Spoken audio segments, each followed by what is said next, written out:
Hello दोस्तों, स्वागत है आप सभी का फिजिक्स संसार के इस लेटेस्ट वीडियो में। आज के इस वीडियो में आज का जो हमारा टॉपिक है वो है परमाणु चैप्टर से संबंधित रदरफोर्ड का परमाणु मॉडल। हम लोग इस वीडियो में रदरफोर्ड के परमाणु मॉडल को डिटेल से समझेंगे, सारे पॉइंट्स को समझेंगे। और अगर आप नोट्स बनाना चाहते हैं तो उसके लिए मैंने बोर्ड पे पहले से ही सारी चीज़ें नोट कर दी, आप उसका अच्छा सा नोट भी तैयार कर सकते हैं। तो हम लोग इस वीडियो में रदरफोर्ड के मॉडल को बहुत ही बेहतरीन तरीके से समझेंगे।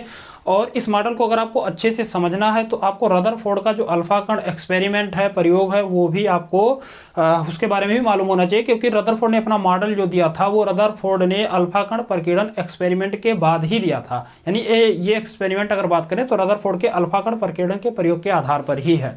तो चलिए शुरू करते हैं। जैसे कि हम लोग जानते हैं कि रदरफोर्ड ने एक अल्फा कण एक्सपेरिमेंट किया और उसके आधार पे उन्होंने कुछ प्रेक्षण किया और उसके बाद उसका कुछ निष्कर्ष निकाला। उन्होंने अपने अल्फा कण एक्सपेरिमेंट में देखा कि जब वो क्या कर रहे थे, पोलोनियम धातु से अल्फा कणों की बमबारी करा रहे थे सोने की पन्नी पर, तो अधिकांश अल्फा कण क्या हो रहे थे, पन्नी को भेद कर दूसरी पार निकल जाते थे। तो इसके आधार पर उन्होंने ये निष्कर्ष निकाला कि जो परमाणु होता है, जो सोने की पन्नी है जो कि परमाणुओं से मिलकर बनी है, तो जो परमाणु होता है वो क्या होता है, अधिकांश हिस्सा उसका क्या है, खोखला है। क्योंकि अगर खोखला ना होता तो अल्फा कण क्या होते, उस पन्नी से गुजरकर बाहर नहीं जाते। तो इसके आधार पे जो रदरफोर्ड थे उन्होंने बताया कि जो परमाणु होता है उसका अधिकांश हिस्सा क्या होता है, खोखला होता है। और पहला उन्होंने अपने मॉडल में भी पहली बात उन्होंने यही बताई। अब देखिए, तो 1911 ईस्वी में रदरफोर्ड ने अपने अल्फा कणों के प्रकीर्णन के प्रयोग के आधार पर परमाणु संरचना का एक नया मॉडल प्रस्तुत किया। इससे पहले का जो मॉडल था वो था थॉमसन का मॉडल, जो कि फर्स्ट मॉडल था। सेकेंड जो है रदरफोर्ड का मॉडल था, मॉडल प्रस्तुत किया, जिसे हम लोग क्या कहते हैं, रदरफोर्ड का परमाणु मॉडल कहते हैं। इस मॉडल की कुछ बातें निम्न है। पहला मॉडल यही है आपका कि पहला जो मुख्य बात है उनके परमाणु मॉडल का वो ये है कि परमाणु का अधिकांश भाग क्या है, खोखला है। एक्सपेरिमेंट में उन्होंने देखा क्योंकि अधिकांश अल्फा कण क्या हो रहे थे, पन्नी को भेद कर बाहर जा रहे थे। तो भेद कर बाहर जा रहे हैं, इसका मतलब परमाणु के अंदर कोई उनको रोकने के लिए उपस्थित नहीं है, कोई रोकने के लिए उपस्थित नहीं, मतलब क्या है, खोखला है, पहली बात। सेकेंड कि प्रत्येक परमाणु का जो समस्त द्रव्यमान होता है इलेक्ट्रॉनों को अगर छोड़ दें, सेकेंड उन्होंने अपने परमाणु मॉडल में यह बताया कि जो प्रत्येक परमाणु होता है उसका जो समस्त द्रव्यमान होता है, समस्त मतलब संपूर्ण द्रव्यमान जो होता है, अगर उसमें इलेक्ट्रॉनों को छोड़ दें, इलेक्ट्रॉनों के द्रव्यमान को छोड़ दें, तो परमाणु के केंद्र पर एक अत्यंत सूक्ष्म स्थान, जिसकी त्रिज्या उन्होंने बताया 10⁻⁻15 मीटर की त्रिज्या में केंद्रित रहता है, जिसे क्या कहते हैं, नाभिक कहते हैं। सेकेंड उन्होंने जो बताया अपने परमाणु मॉडल की, जो उनकी जो सेकेंड पॉइंट था परमाणु मॉडल का, उन्होंने ये बताया कि कोई भी परमाणु होता है तो उसका जो संपूर्ण द्रव्यमान होता है वो क्या होता है, उस परमाणु के एक छोटे से एरिया में केंद्रित होता है। अगर इसमें हम इलेक्ट्रॉनों के द्रव्यमान को छोड़ दें तो संपूर्ण द्रव्यमान कहां पर होता है, उस परमाणु के एक छोटे से एरिया में केंद्रित होता है, जिसको हम लोग क्या कहते हैं, नाभिक कहते हैं, जिसको क्या कहते हैं, नाभिक कहते हैं। और इसकी त्रिज्या भी उन्होंने बताया कि 10⁻⁻15 मीटर होता है, एग्जाम में भी ये पूछा जाता है। ठीक।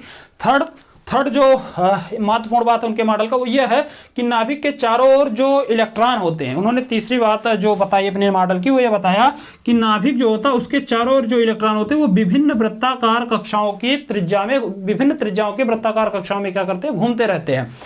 उन्होंने क्या बताया कि नाभिक के चारों ओर इलेक्ट्रॉन क्या होते हैं, विभिन्न वृत्ताकार कक्षाओं की जो त्रिज्या होती है उसमें क्या होते हैं, लगातार घूमते रहते हैं। तो यहाँ पर देखिए, नाभिक के चारों ओर 10⁻⁻10 मीटर त्रिज्या के खोखले गोले में इलेक्ट्रॉन वितरित रहते हैं और इलेक्ट्रॉनों का कुल ऋण आवेश जो होता है वो नाभिक के धन आवेश के बराबर होता है।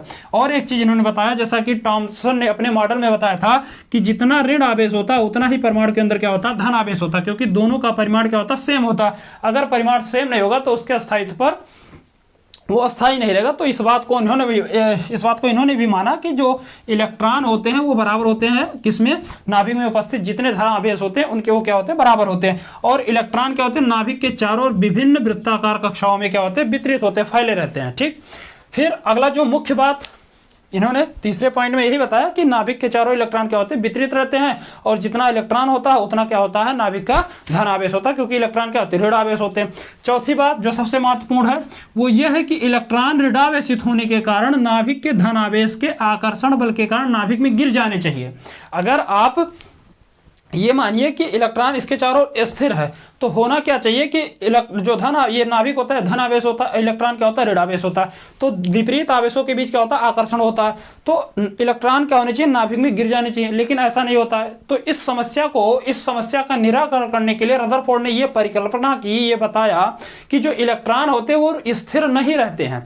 इन्होंने क्या बताया कि इलेक्ट्रॉन इसके चारों ओर विभिन्न त्रिज्या के कक्षाओं में फैले तो रहते हैं, लेकिन वो स्थिर नहीं रहते हैं। वो क्या होते हैं लगातार इसके चारों ओर चक्कर लगाते रहते हैं। किसके चारों ओर? नाभिक के चारों ओर। लगातार इलेक्ट्रॉन क्या होते हैं नाभिक के चारों ओर विभिन्न वृत्ताकार कक्षाओं में चक्कर लगाते रहते हैं। जैसे उदाहरण बताया, जैसे सूर्य के चारों ओर, जैसे सूर्य के चारों ओर ग्रह। इसीलिए इस मॉडल को क्या कहते हैं? ग्रहीय मॉडल भी कहते हैं। तो अगर एग्जाम में पूछे कि परमाणु का ग्रहीय मॉडल क्या है, एग्जाम में कई बार पूछा भी गया है 1 नंबर के क्वेश्चन में कि परमाणु का ग्रहीय मॉडल बताइए। प्लानेटरी जो मॉडल है वो क्या है? तो प्लानेटरी मॉडल होता है आपका रदरफोर्ड का मॉडल। तो ये 4 मुख्य बातें हैं, इसका आप स्क्रीनशॉट लीजिए, एक अच्छा सा नोट तैयार कीजिए, और अगर आपको वीडियो अच्छा लगा हो तो चैनल को सब्सक्राइब कीजिए, वीडियो को लाइक कीजिए। मिलते हैं अगले वीडियो में, तब तक के लिए जय हिंद।